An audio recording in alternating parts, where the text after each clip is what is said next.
I'm going to share with you a little story about the law of entrainment. In 1665, the Dutch scientist Christian Huygens noted that if you took two clocks that were ticking out of rhythm and set them next to each other, they would slowly come into rhythm with each other. This could be repeated again and again. There was no way to keep them permanently ticking off beat. The law that he wrote stated that two or more rhythms in proximity will always fall into synchronicity with each other. In other words, any things that oscillate in the same field will line up together. This doesn't just refer to mechanical objects, though. Birds who fly in formation know that flapping in rhythm with each other saves energy, so as to not fight against this natural law. And we as human beings have specific rhythms in our blood and in our brain, but the external rhythm will automatically override our internal rhythms, synchronizing us to whatever it may be, whether we realize it or not.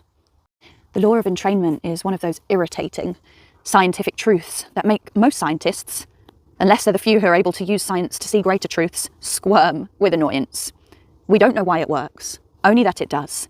And any theorizing about why it works tends to lead researchers into a place of seeing all things as a part of a huge cosmic system instead of as separate mechanical parts, which is a frightening place to be in for many secular-minded individuals.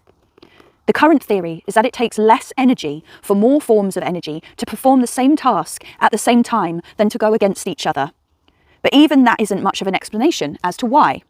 The why of it, to me, in my worldview, is obvious. Rhythm attracts rhythm, because everything is a dance. However, and now this perhaps is the most important part, once you begin to really realize the implications of this law, you begin to look around you and think about what exactly you are entrained to, what your rhythm is syncing up to on a daily basis. Are there ticking clocks by your head while you sleep? Or humming appliances, electrical devices? This is why it's so important to be aware of the rhythms and the cycles, the people, the conversation, the noises around you, as you may start syncing up to them.